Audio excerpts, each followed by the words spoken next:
nós vamos abrir a nossa Bíblia em Êxodo 33, a partir do versículo 12. Diz assim: Disse Moisés ao Senhor: Tu me ordenaste, conduza este povo, mas não me permitas saber quem enviarás comigo.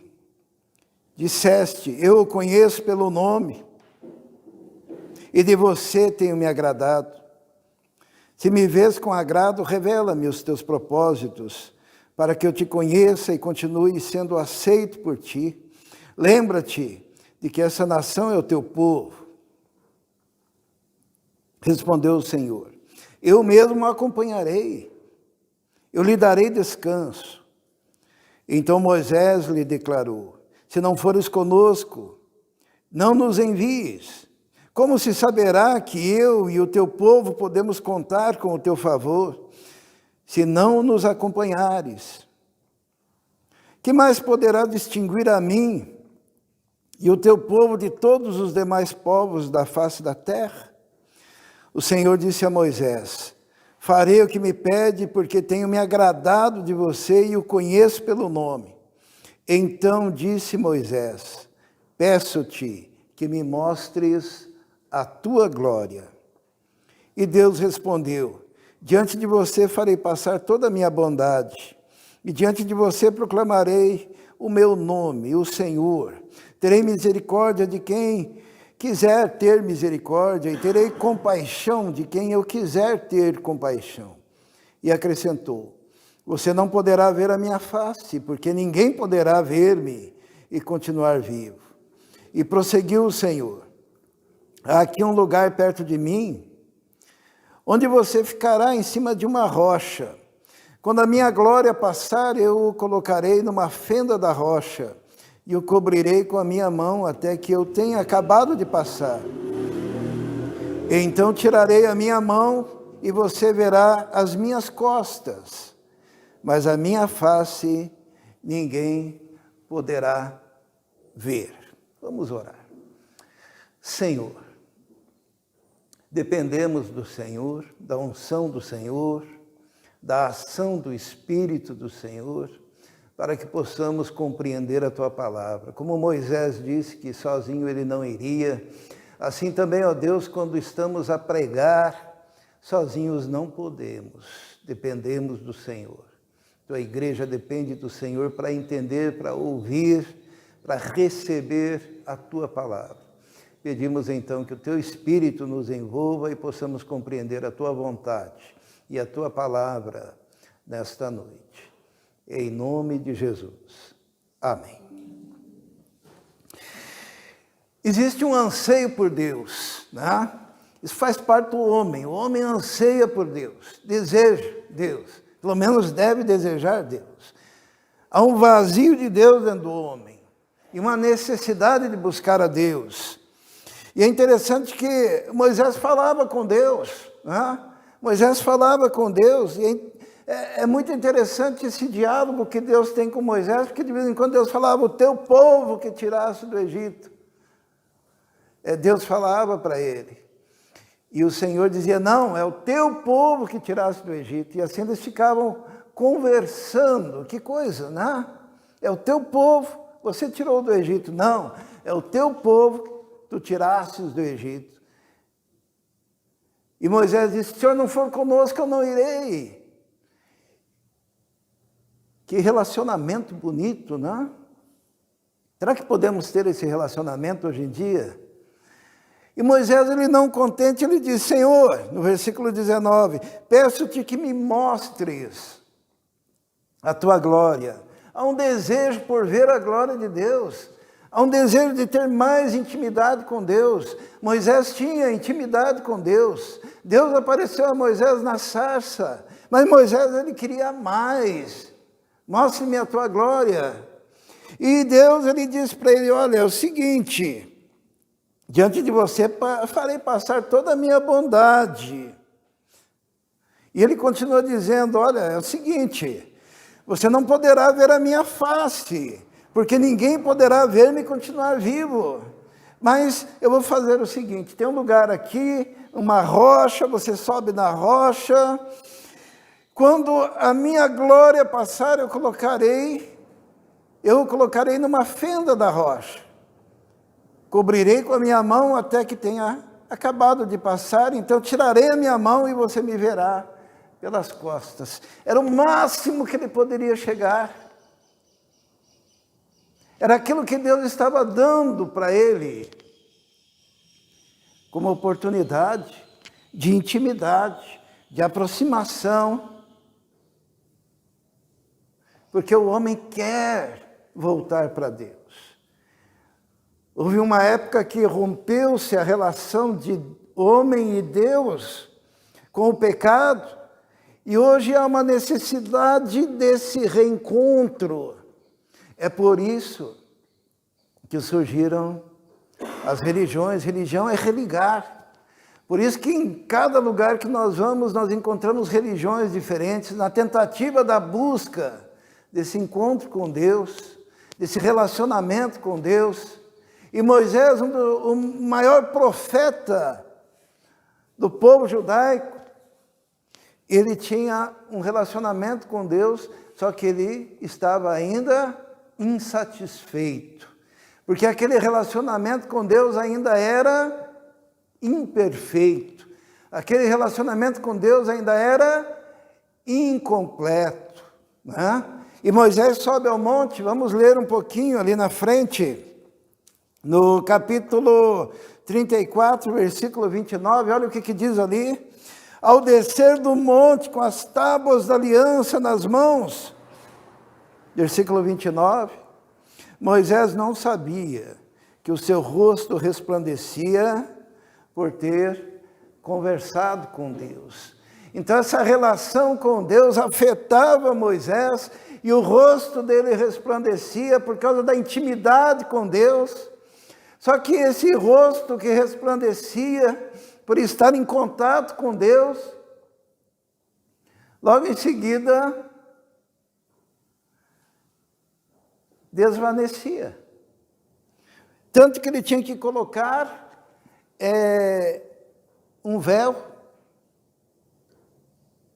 para o povo não perceber o desvanecer do brilho do rosto de Moisés. Nós lemos isso no versículo 33, olha o que diz ali, diz assim: quando acabou de falar com eles, cobriu o rosto com um véu. Mas toda vez que entrava para estar na presença do Senhor e falar com ele, tirava o véu até sair. Sempre que saía e contava aos israelitas tudo o que lhes havia sido ordenado, eles viam que o seu rosto resplandecia. Então, de novo, Moisés cobriu o rosto com o véu até entrar de novo para falar com o Senhor. Era um relacionamento gostoso, íntimo, profundo, intenso, porém desvanecente. Faltava ainda alguma coisa. Esse anseio por Deus a gente encontra na Bíblia toda. Essa busca por querer ver a face do Senhor, essa busca por querer uma intimidade maior, essa busca por querer um avivamento, essa busca por querer uma visitação do Senhor.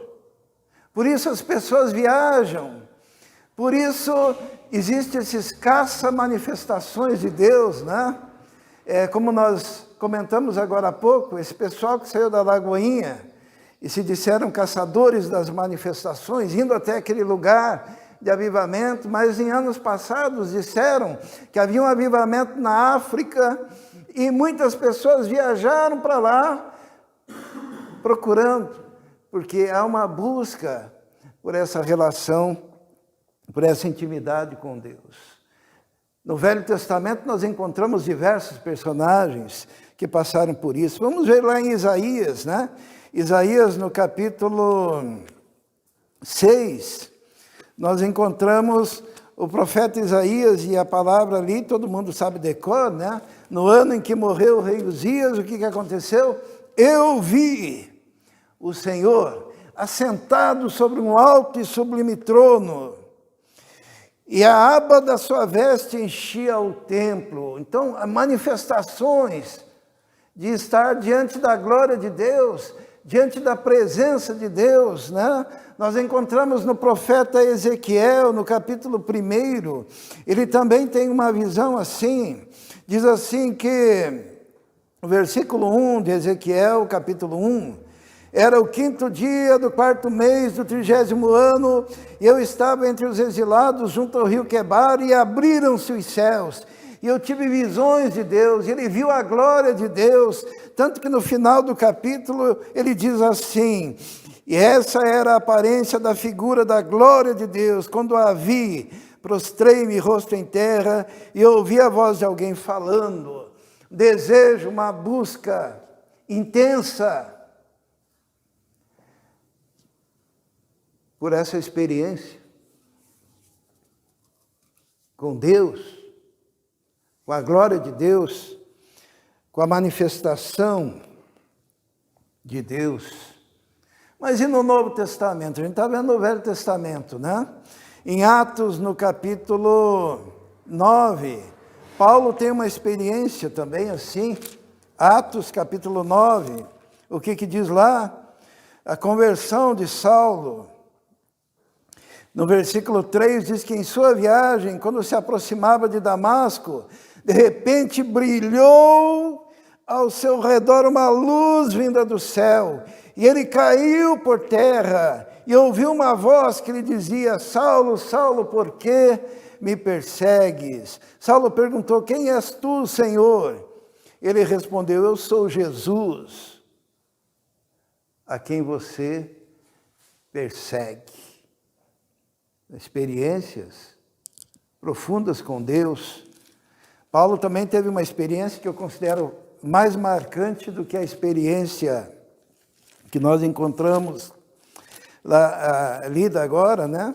A gente sempre fala dessa visão de Paulo a caminho de Damasco, mas se você for para Atos, no capítulo 23, versículo 11, uma experiência mais intensa com Deus está ali, de Paulo, porque diz assim, ó, 23, 11, na noite seguinte, o Senhor, pondo-se ao lado dele, disse, coragem,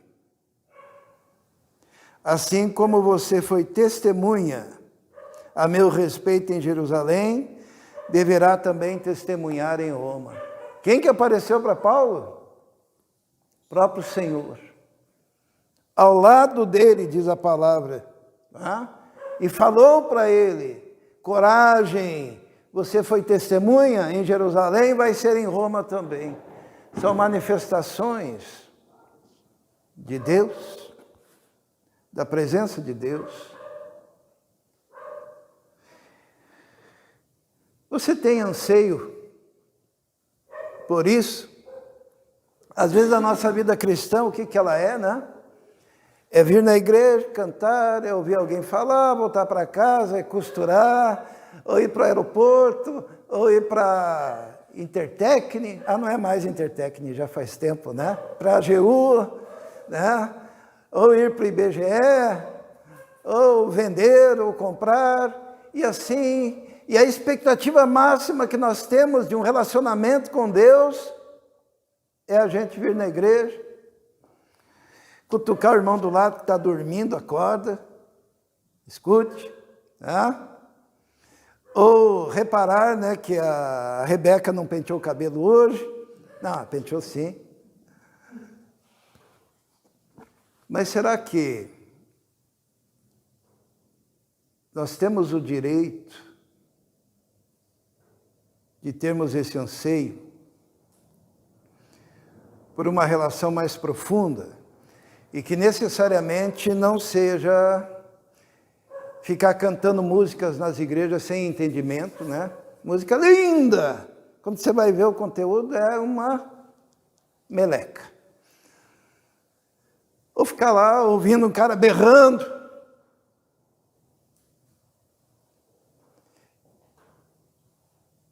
Como será que é ter experiência como Paulo?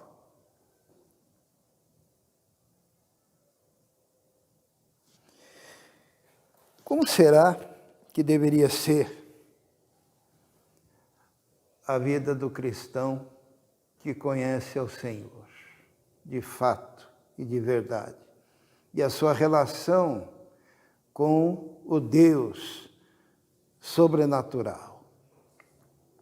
Teve um apóstolo que chegou para Jesus,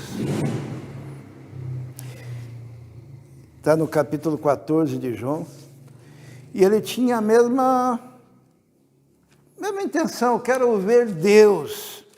Talvez ele tenha até se lembrado do episódio de Moisés, que pediu para ver a face de Deus, e Deus disse, eu vou deixar você ver a minha bondade. E escondeu Moisés na fenda, e colocou a mão para que Moisés não olhasse, porque quem olhasse o Senhor morreria.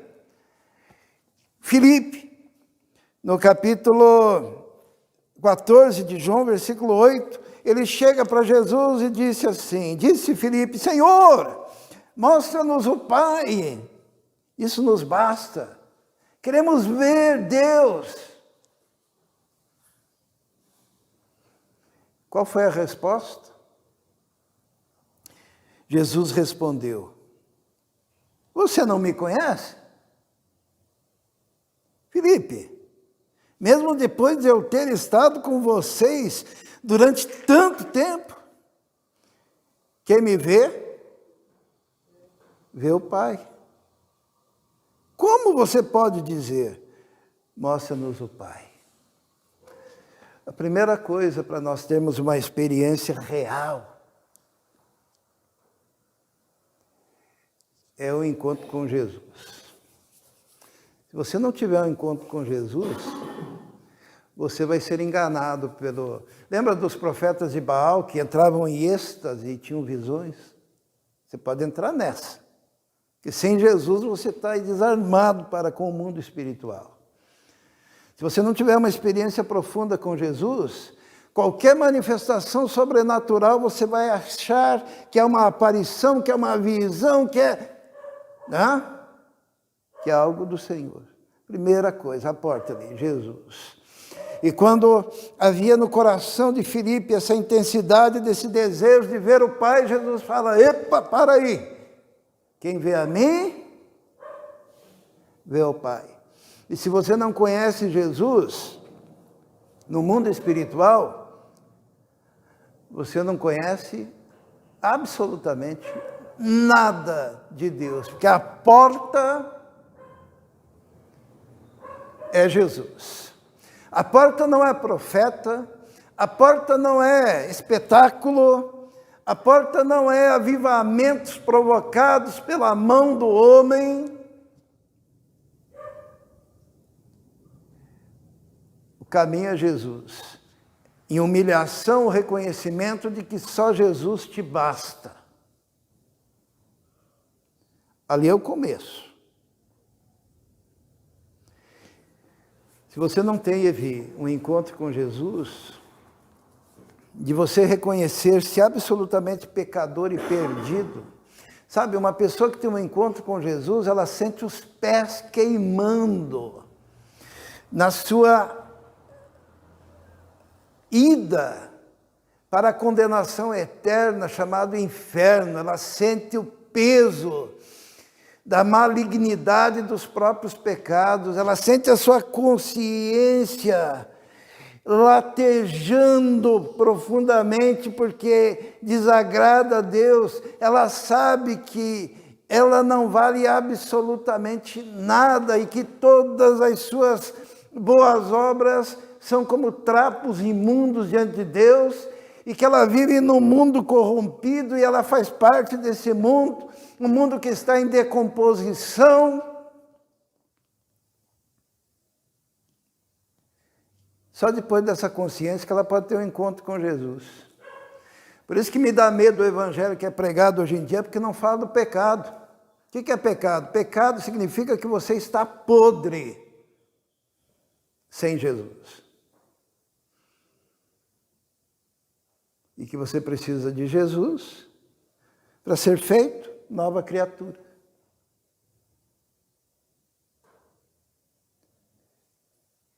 Você pode continuar podre, indo para a igreja, cantando, fazendo um monte de coisa. Mas se você não teve um encontro com Jesus, você ainda continuará podre. Agora, quando você tem um encontro com Jesus, tudo se modifica. E é a porta para você ter um relacionamento mais profundo com Deus, com o Espírito Santo.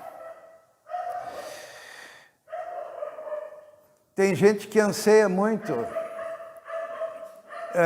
as coisas que aconteciam no Velho Testamento, né? Como se fosse o suprassumo de tudo.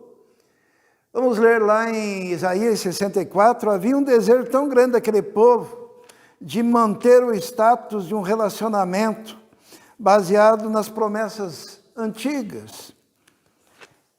Isaías 64, eles chegam a dizer assim, ó, se rompesses os céus e descestes, os montes tremeriam diante de ti, como lá no Sinai, né?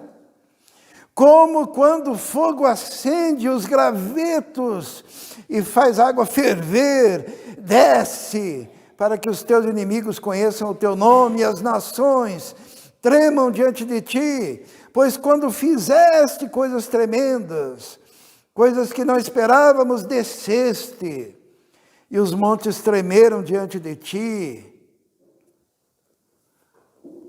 Os irmãos estão percebendo? Às vezes há esse anseio por experiências que já ficaram no passado.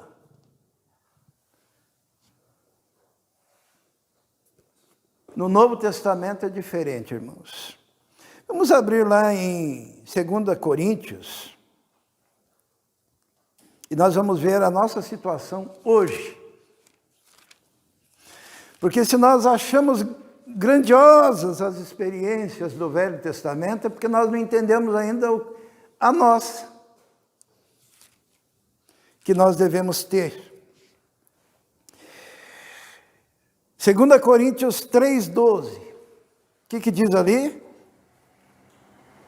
Diz assim, portanto, visto que temos tal esperança, mostramos muita confiança. Não somos como Moisés, que colocava um véu sobre a face, para que os israelitas não contemplassem o resplendor que se desvanecia. Na verdade, a mente deles se fechou, pois até hoje o mesmo véu permanece quando é lida a antiga aliança. Não foi retirado, porque é somente em Cristo que ele é removido. Paulo está dizendo assim, olha, se você está vivendo lá na velha aliança, você ainda é como Moisés. Você tem que simular, você tem que fingir. E a pior coisa é uma vida de fingimento, que Moisés falava realmente com Deus, mas quando descia e a glória se desvanecia, ele punha um véu, para que os israelitas não percebessem que aquela experiência que ele teve era uma experiência transitória, era uma experiência limitada, era uma experiência fugaz, era uma experiência que tinha data de validade.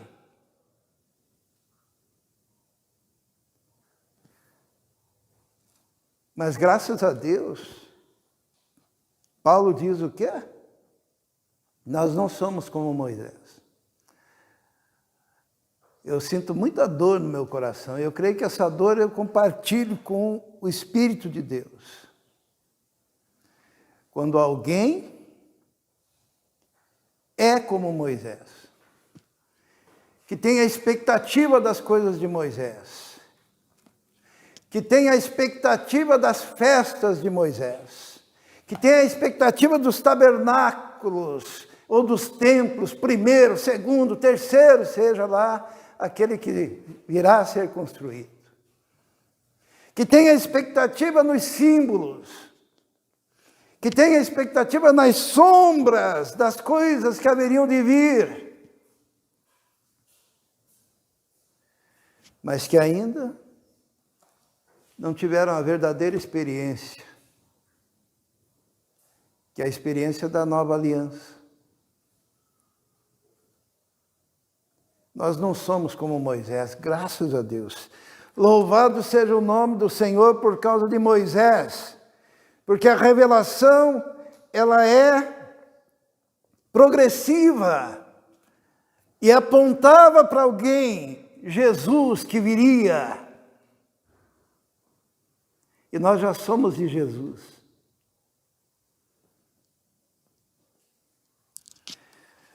Vamos abrir lá em Hebreus. Se você almeja intimidade verdadeira com Deus, maior do que aquela de Moisés, maior do que aquela de Isaías, maior do que aquela de Paulo a caminho de Damasco, tem algumas coisas que você precisa entender. Hebreus, capítulo 7. No versículo, vamos começar pelo versículo 18. Diz assim, 7:18. A ordenança anterior é revogada. O que é revogada, hein? Às vezes nós temos um problema sério, seríssimo. Nós que eu falo não é os irmãos, é a igreja mesmo, ou o povo, com o português, né? Ou o grego, que esse texto foi traduzido do grego, né? O que é revogado? Anulado, cancelado. Então, tudo aquilo lá foi anulado, cancelado. A ordenança anterior é revogada porque era fraca e inútil. Pois a lei não havia aperfeiçoado coisa alguma. Quem quer viver debaixo da lei para se aperfeiçoar, a lei não aperfeiçoa nada. Tá? Sendo introduzida, daí olha aqui, ó, isso que eu quero que os irmãos gravem, que a gente precisa entender, para que tenha uma experiência real, profunda. Sendo introduzida uma esperança superior, pela qual nos aproximamos de Deus.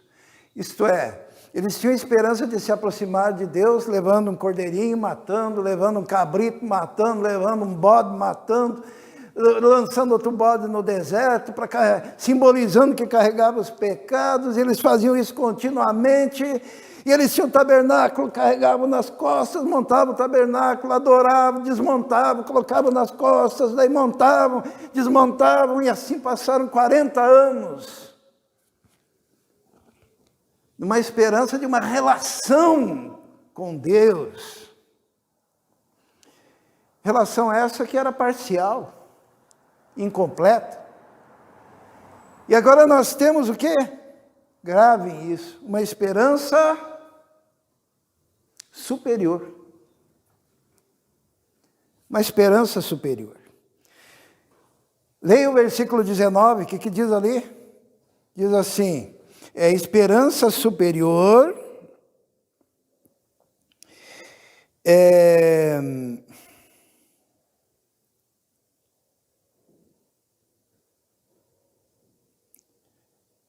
isso, esperança superior pela qual nos aproximamos de Deus.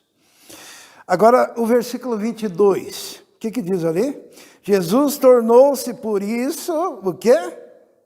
Por isso mesmo, a garantia de uma aliança superior. Os irmãos estão vendo onde nós estamos vivendo? Uma esperança superior, numa aliança superior. A aliança é pacto, o pacto é superior, porque aquele foi revogado.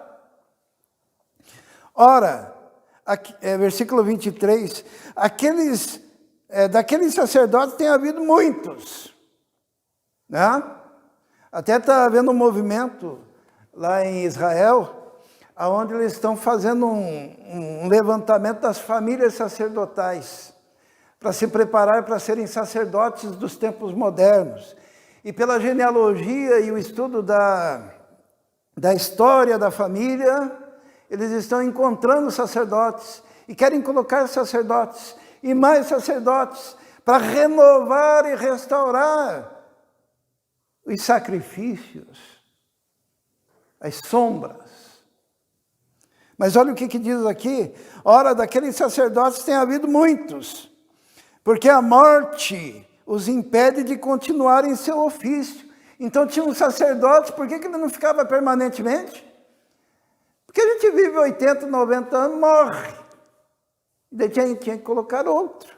A morte os impedia de continuar no ofício. Mas visto que vive para sempre, Jesus tem sacerdócio permanente. Entende? Nós vivemos agora sob a égide de algo que não é temporal, que não é datado, que não é desta era, que não é deste tempo. Mas em Cristo, que é eterno, temos um sumo sacerdote permanente, que não morre. E esse que é o nosso sacerdote, sumo sacerdote, ele faz uma coisa que não era possível no passado. Está no versículo 25. Portanto, ele é capaz de salvar definitivamente aqueles que, por meio dele, aproximam-se de Deus, pois vive sempre para interceder por eles. Se você sente o fogo do inferno queimando seus pés, porque você é pecador e vai para o inferno, e ao perceber isso, você clama por Jesus, e Ele o salva e o transforma numa nova criatura, você então está salvo. Quanto tempo? Permanentemente. Porque Ele pode salvar definitivamente. Qual a palavra que aparece aí, Israel? Qual o versículo? 25. Salvar totalmente os que por ele se chegam a Deus, vivendo para sempre para interceder por eles. Salvar totalmente, permanentemente, definitivamente. Aqui morre aquela história de que estou salvo, estou perdido, né? Não é isso? Se você está em movimentos pentecostais, você vive numa corda bamba, né? Ser de Jesus, sabe aqueles caras que andam na corda bamba? Sim. Daí quando cai da corda, estou perdido. Daí tem que começar tudo de novo. E daí, para ver se consegue chegar lá no final, como se Jesus não pudesse salvar definitivamente, porque é uma transformação radical. E por isso é uma melhor esperança. E por isso é uma melhor aliança superior. Vamos ler lá o versículo, capítulo 7, versículo 22.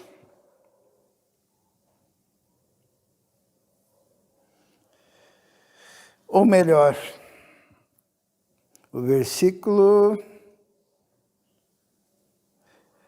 capítulo 8. Vamos lá para o capítulo 8. Versículo 6. 8:6. Agora, porém, o ministério que Jesus recebeu é superior ao deles.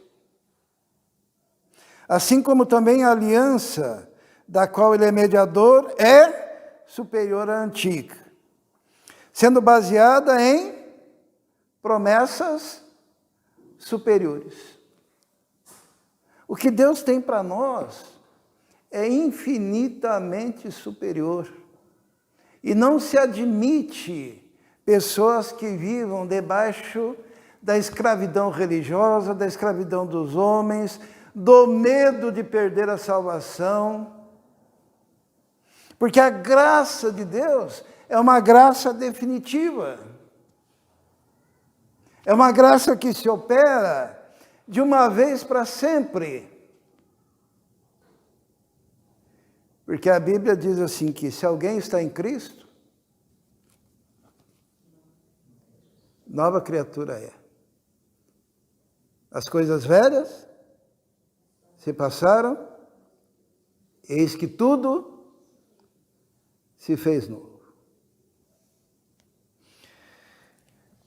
Eu comecei falando do Moisés, que o rosto dele brilhava, porque a glória de Deus se manifestava. Então eu quero dizer uma coisa, algumas coisas só para nós encerrarmos. Se você nasceu de novo, a glória de Deus que brilhava no rosto de Moisés, agora está dentro de você e brilha no seu corpo todo.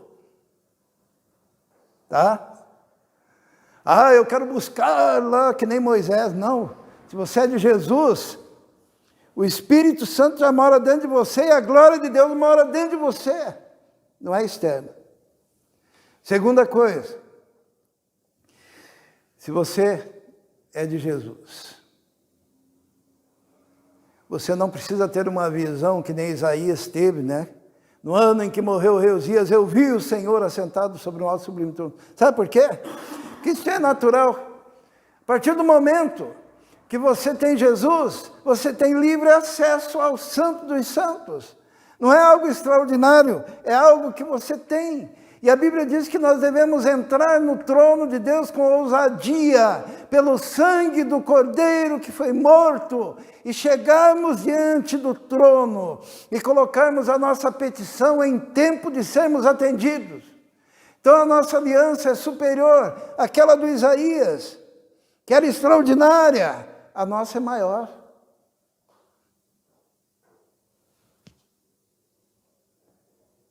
E Paulo, caminho de Damasco, caiu,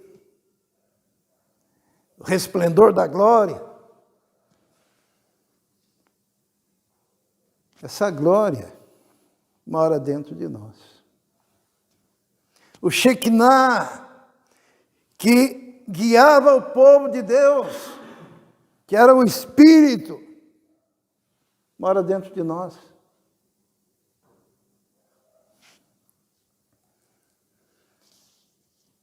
Vivemos hoje a nova aliança.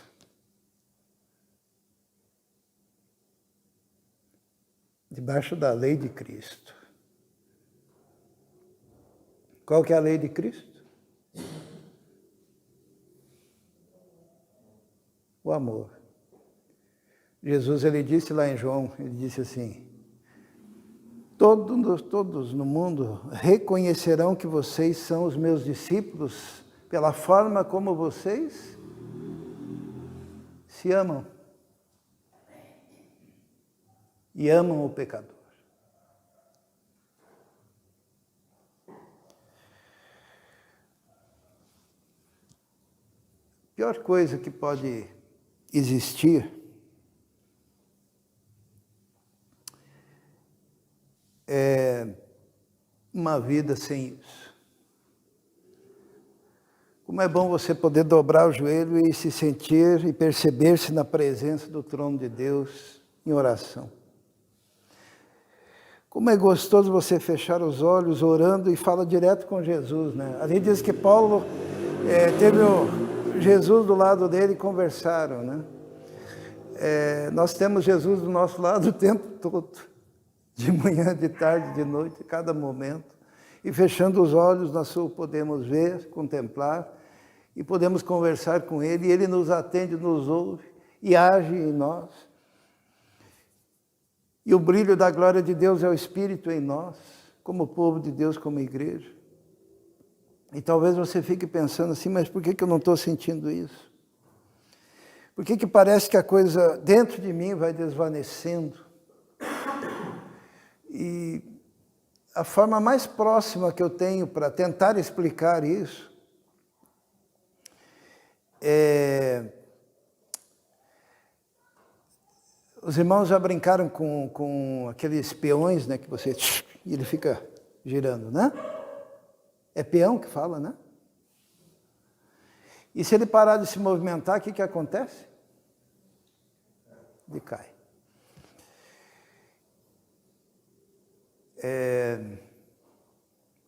Muitas vezes acontece isso na vida da gente. A gente para.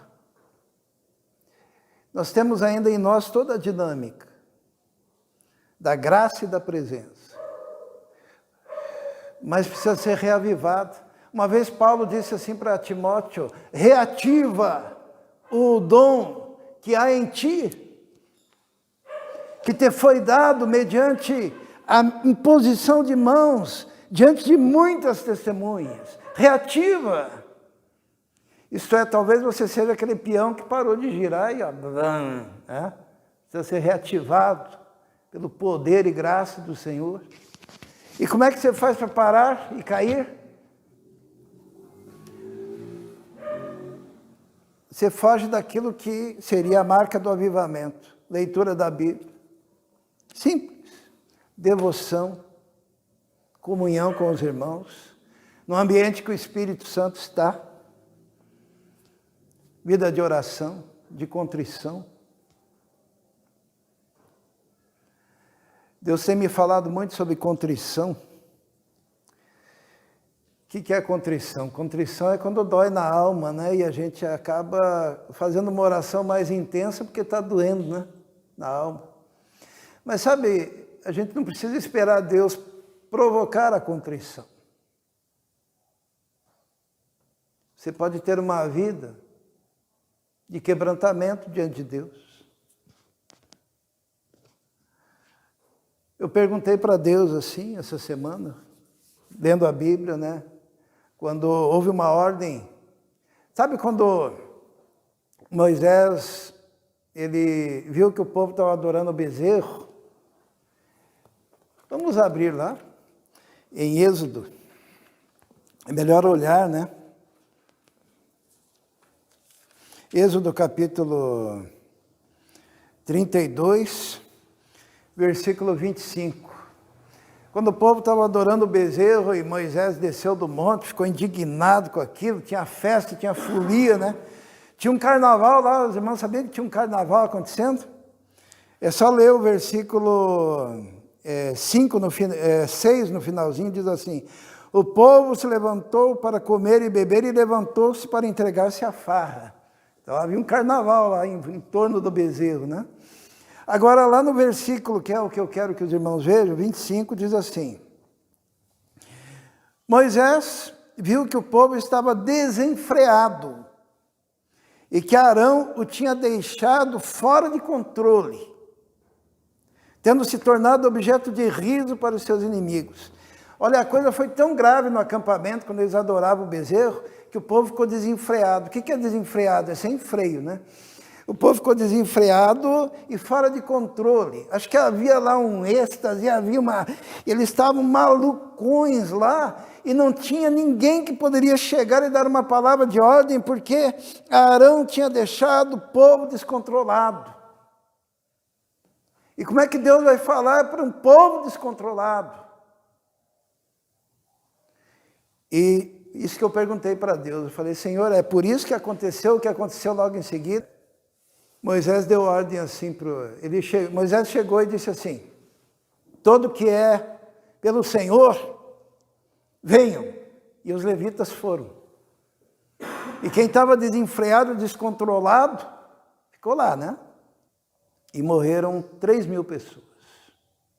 E houve uma choradeira.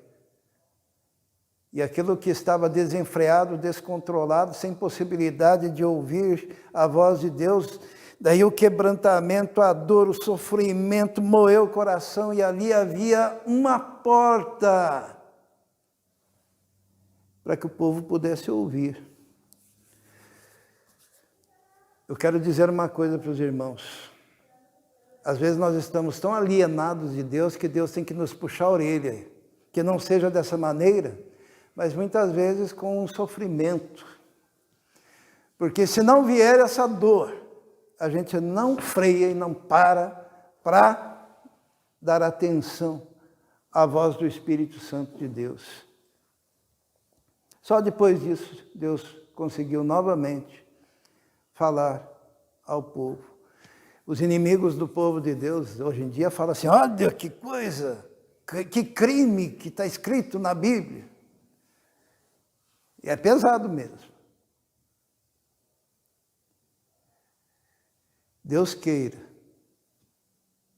que o Senhor, quando for falar conosco, nós não estejamos nem desenfreados,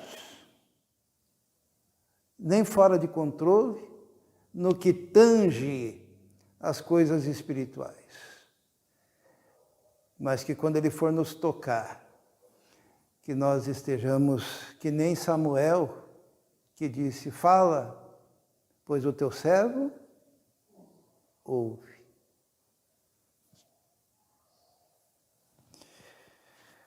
Vamos orar. Senhor, nós queremos te agradecer porque fazemos parte de uma nova aliança. Não somos como Moisés. Glórias ao teu nome, porque a glória em nós, agora, na nova aliança, ela não desvanece. A salvação que o Senhor nos concede, ela é completa, irrevogável. Nós te louvamos por isso, pelas melhores promessas, pela melhor aliança, pelo melhor sacerdote, um sacerdócio eterno em Cristo. Porque a glória do Senhor brilha dentro de nós, pelo Espírito Santo que nos cela, o Shekinah que vive e habita em cada um que crê.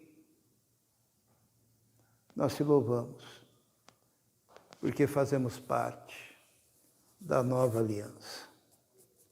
Quero pedir ao Senhor que toque o coração daqueles que ainda não o receberam como Senhor